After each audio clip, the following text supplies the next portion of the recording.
This is Critical Nonsense, our high-lowbrow show about culture, science, and tech. This week, Joey asks me about reconsuming things we've seen, read, watched before.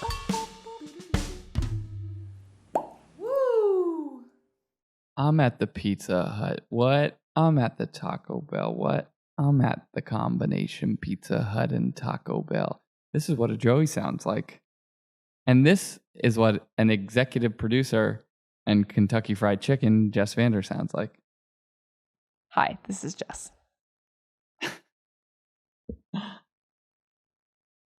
How do you? You're thinking awfully hard about that. How do I feel? I'll simmer on it. Do you know the Kentucky Fried Chicken map way of finding Kentucky on a map? Please tell me more. There are these maps that are drawn. If you put like, hold on, I'll find it.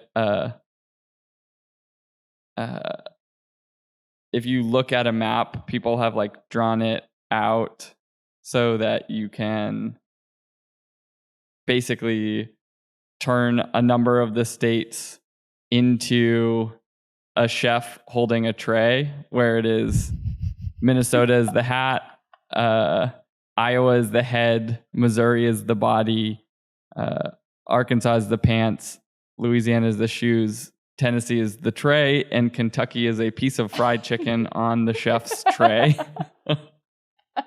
And so if you're ever having trouble finding Kentucky on a map, you can remember that trick.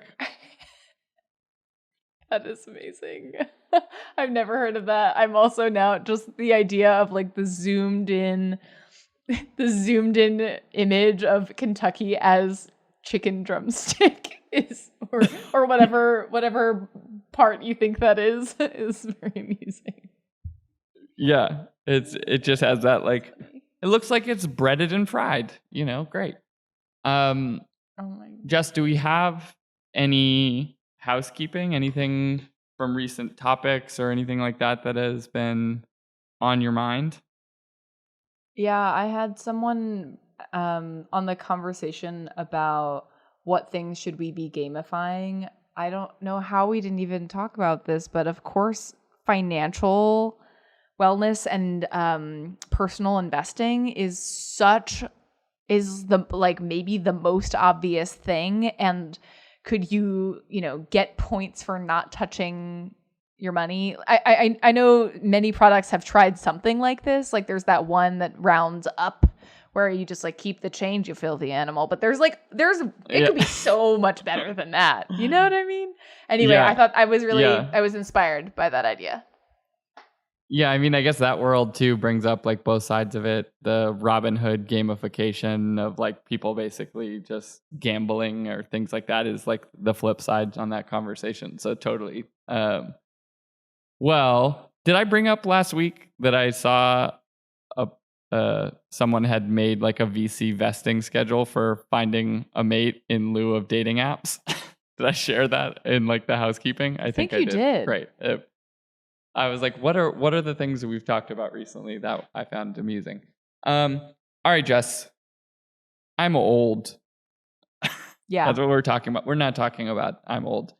I wanted to talk to you about reconsuming content, in many forms, whether that's a show or a book or a movie or things like that, because I've gone through an experience recently where I reread a Neil Stephenson book called Anathem that I love. I'm not sure if it was the second or third time I read it, but the bigger point was that it had been quite a while, maybe a decade since the last time that I had read the book.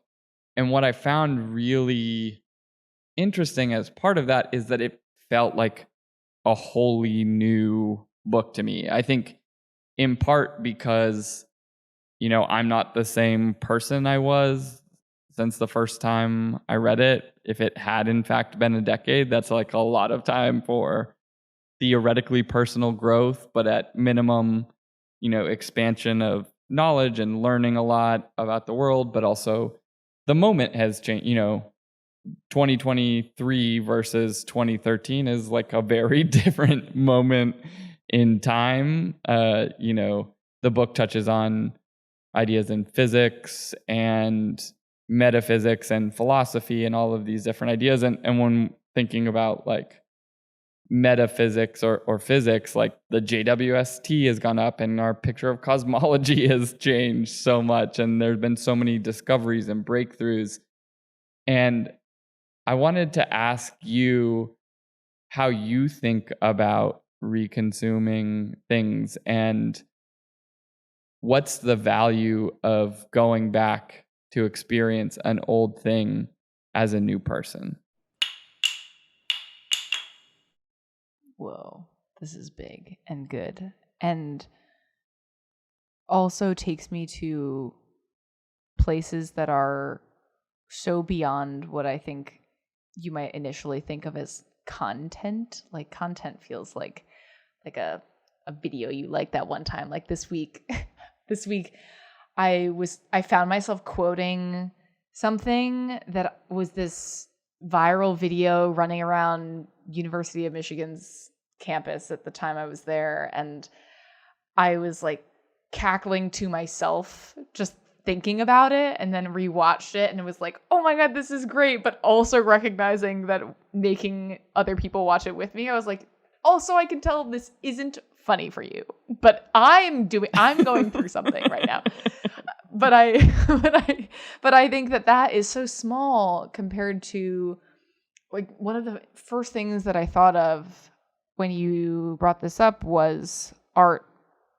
And recently I went to a museum where they had re-curated an entire gallery by acknowledging all of the ways in which they had left out Black history and like sort of the role of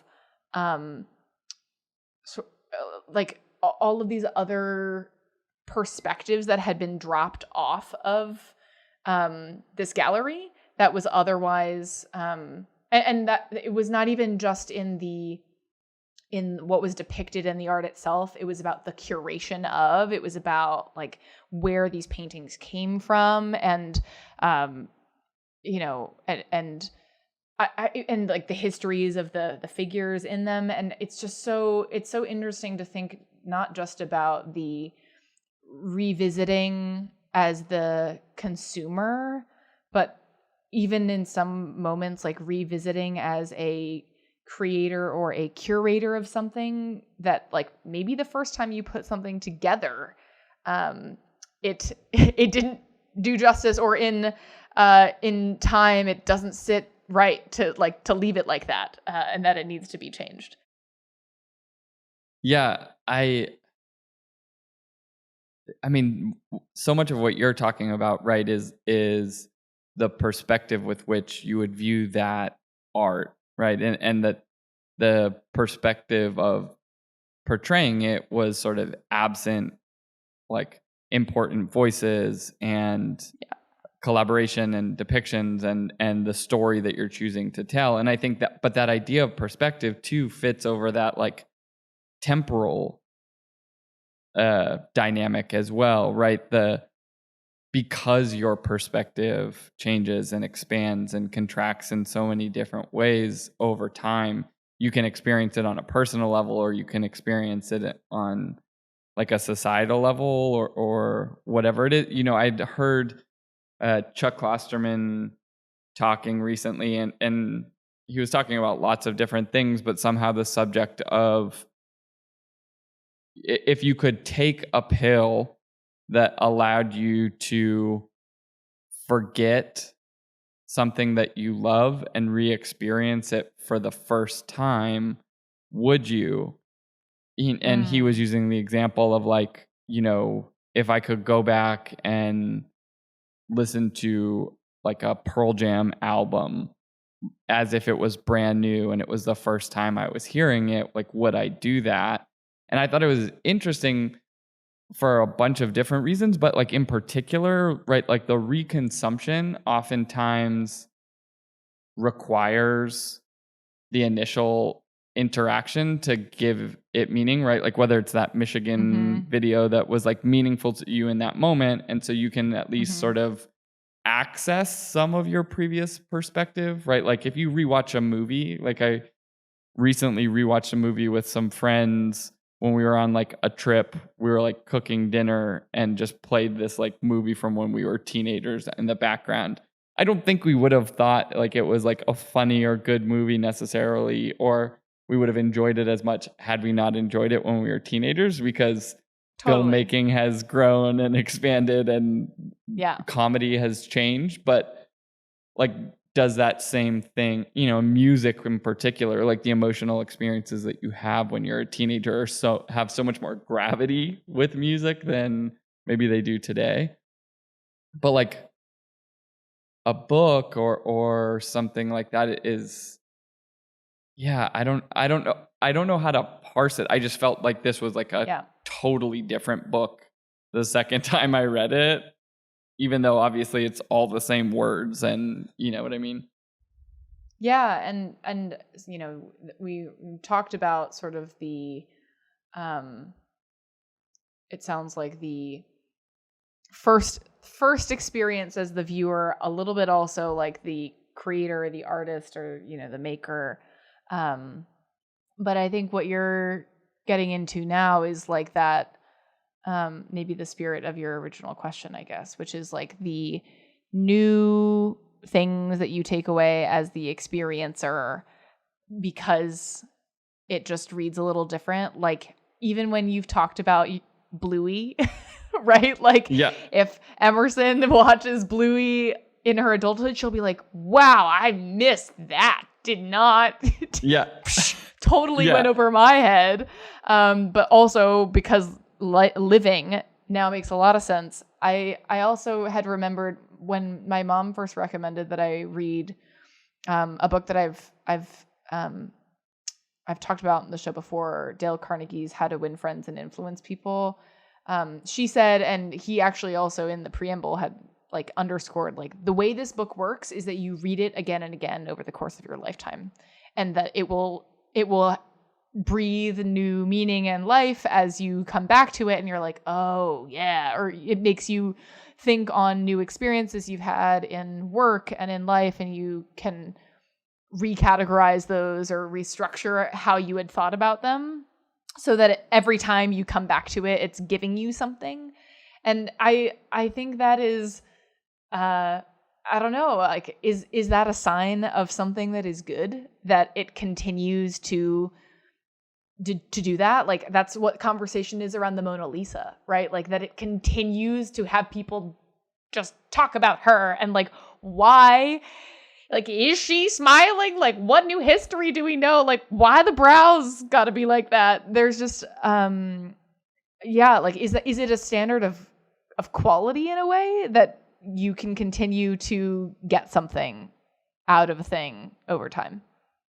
Yeah, I like that idea, almost that something is more robust if it can have many conversations with you over time, that it is a more, like, I'm trying to think about you know, some like movie or something that like meant a lot to me when I was a teenager because it was speaking directly to teenagers, maybe.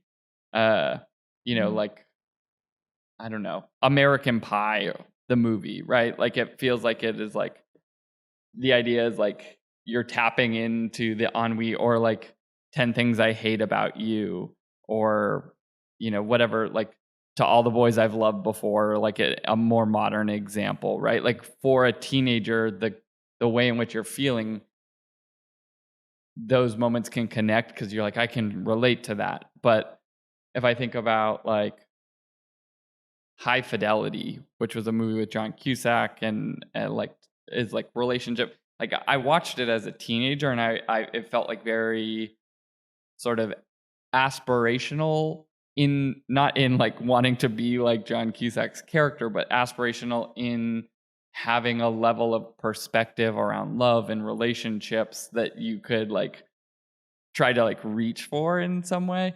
Mhm. Whereas like Yeah. I don't know, you know, like and maybe they would. I don't have like strong opinions about To All the Boys I've Loved before, but like I don't know if You don't?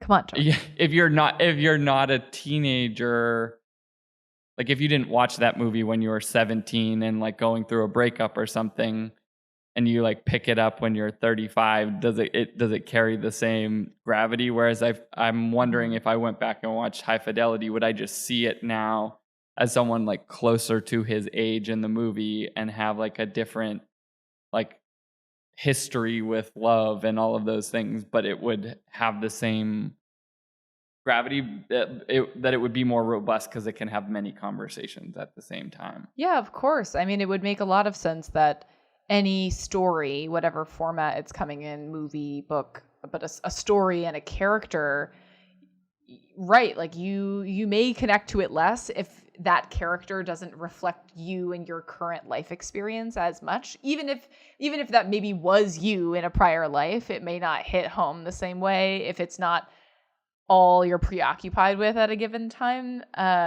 So I do think that what you're pressing on, this question of timing, of like stories and you having a meet cute, is absolutely a thing, and is why even when you watch back sometimes a movie or read back a book and you're like, God, this is worse. Like this happened to me with the Twilight series. Like you read it back and you're like, wow, really interesting. I mean, this is my internal monologue, right? You were engrossed, and yet it is everything the commentary has said. And those two things can coexist, because at the time, you know, in middle school, when I read that series, it spoke to something. It spoke to something. Yeah. Yeah, I think it is like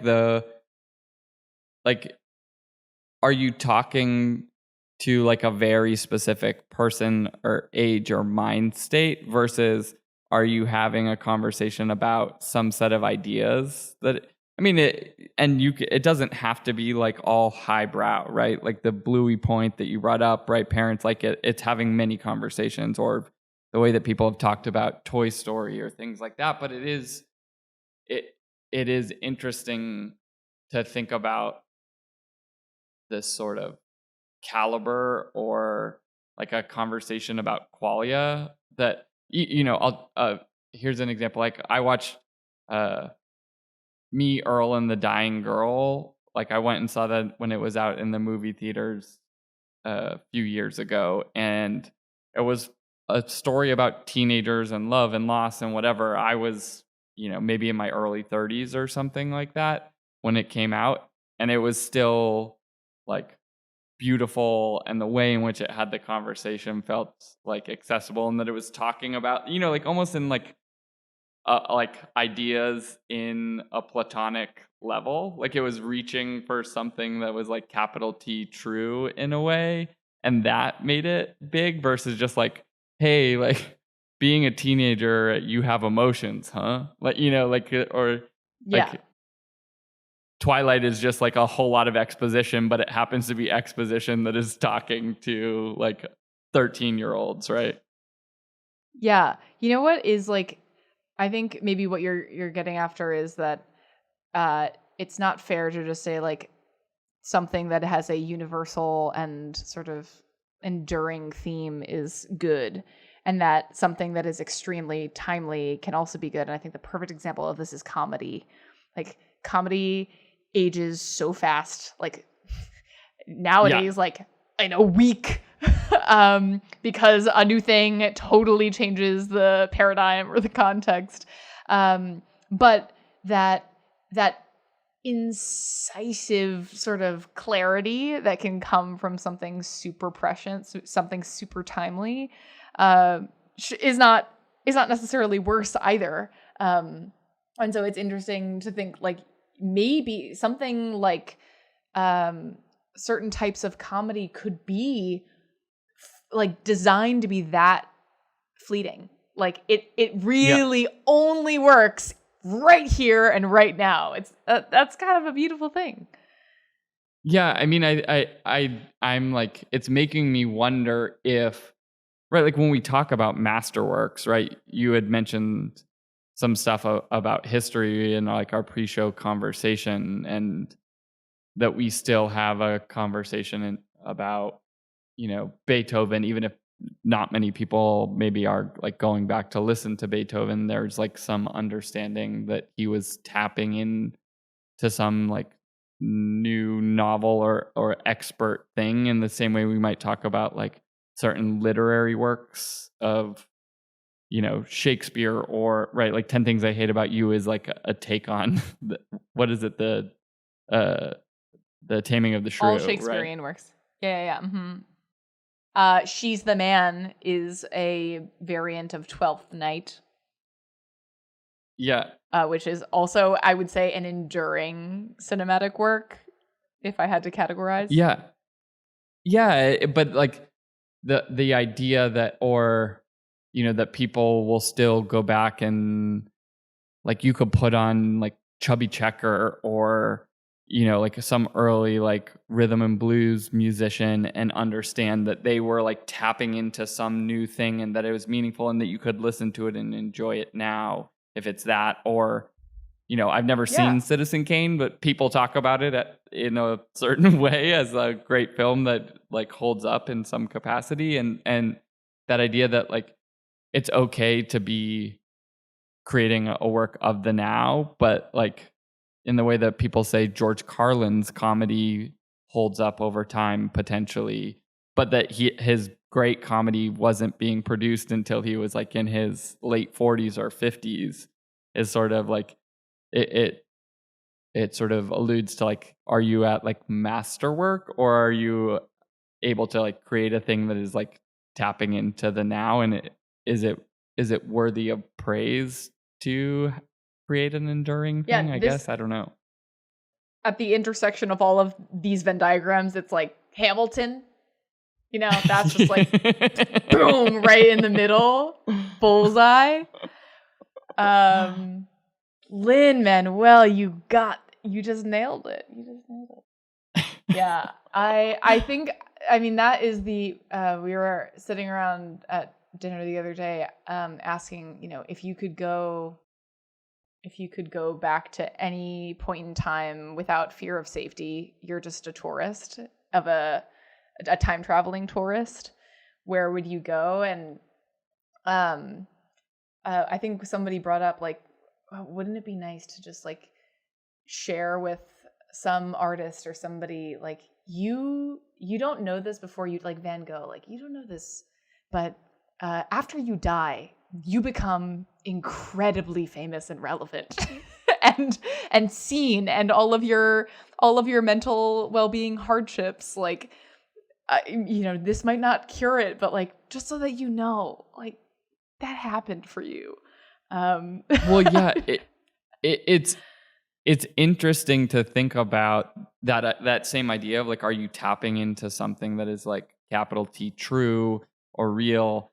Are you ahead of when society's right? Ahead of like, your time. And do you right? Yeah, and do you want it like Franz Kafka? Like I know some of his story. I haven't read his books, but like that he was like toiling away alone, like wasn't really even sharing his work, but then a lot of them were discovered after he died, and like I sort of get the impression from what I understand. The metamorphosis is all you need to know. Yeah. Like I get the idea that like he didn't even really want people to read his definitely work. Was like, he didn't definitely care. Was like, don't do it. Yeah, it was like, don't.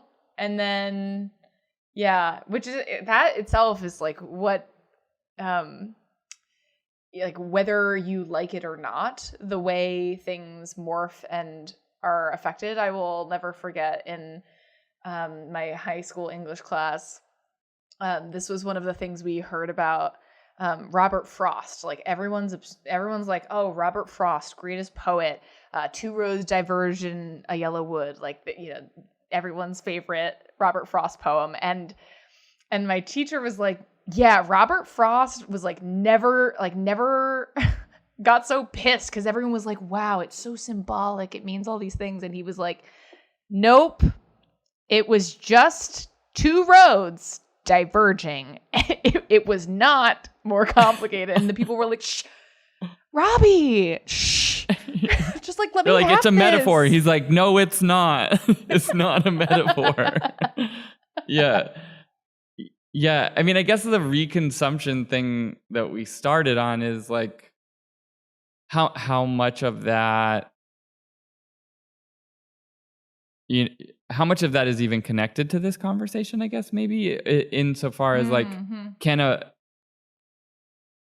would I still have enjoyed rereading Anathem as like the example that we started? Like the first time I read it, I just enjoyed the story. Like my understanding of some of the ideas of like physics and philosophy, I just were less robust because all of my knowledge in that arena is very like autodidactic and just pursuing like interest. It is not expertise by any means, but over, many years, like 10 plus years of just watching like science videos on YouTube and like reading journal articles or things like that, like somehow it's compounded.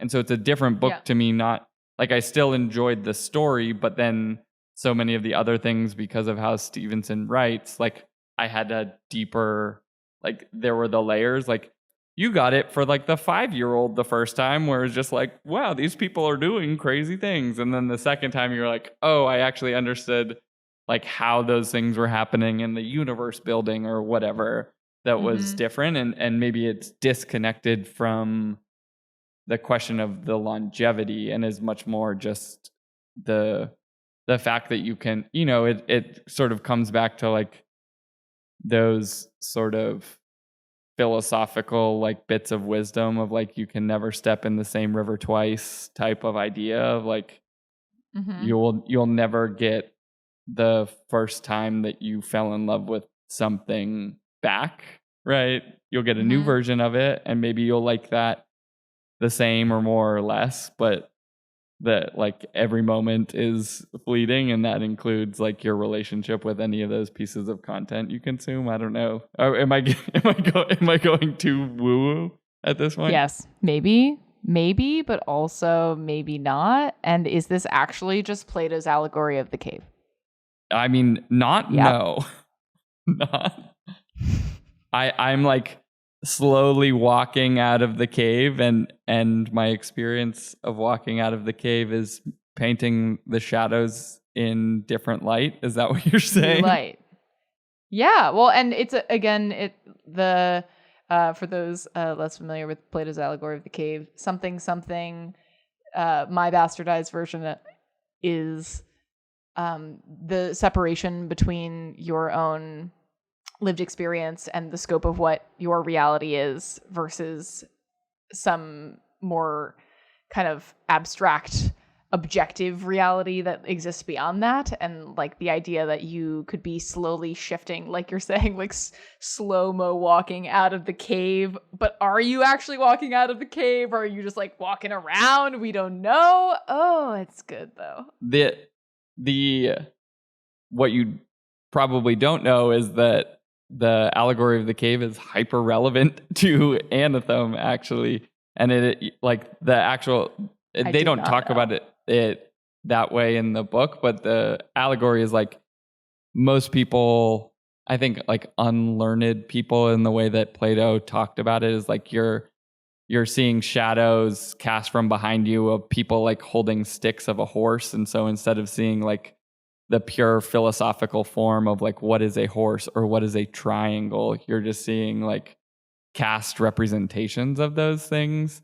But if you can like go out of the cave and into like the world above the cave, that's like enlightenment, that you catch a glimpse into like true geometry or true physical concepts that exist, but in like a metaphysical way. And I don't know. I like that idea of like when you have a moment, or if someone truly creates a masterwork, that it is like they, for a second, were able to see something outside of the cave and try and capture it. And that's why we love it.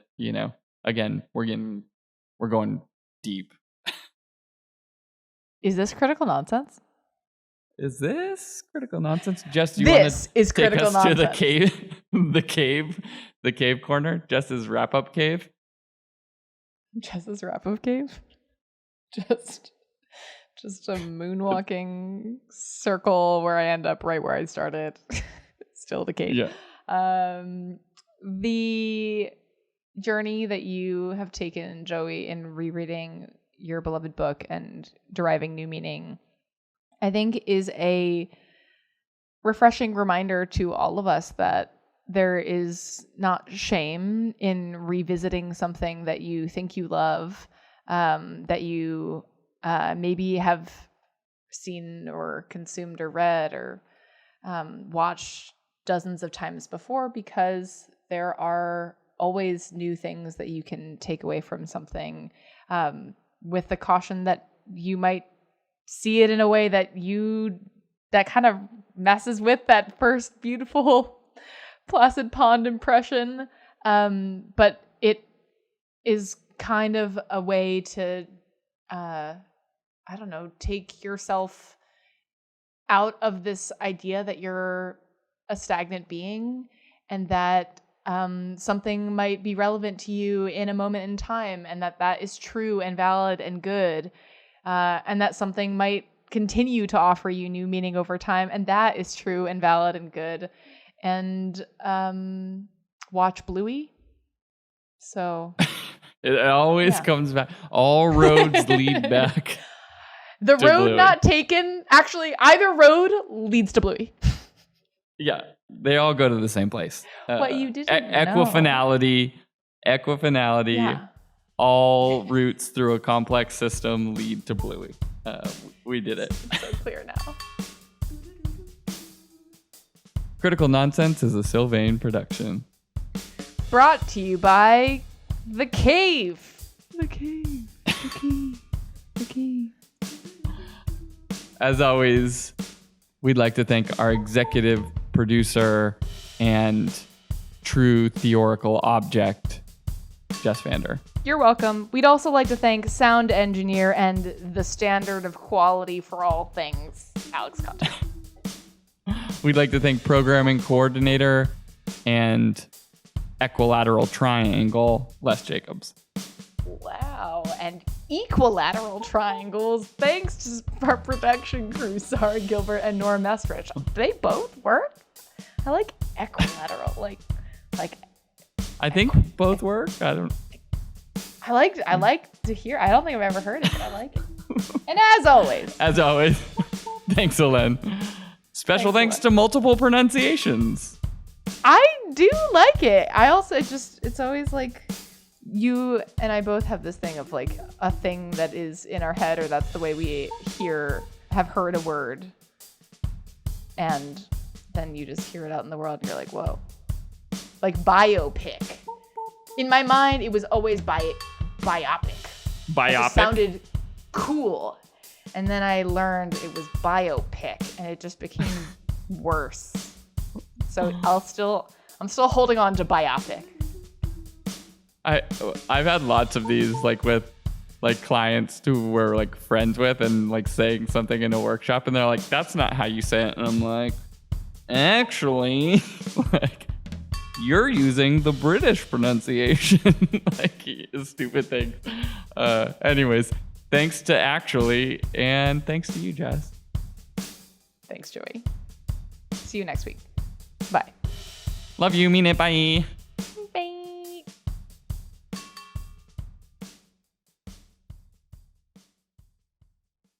Equilateral triangle.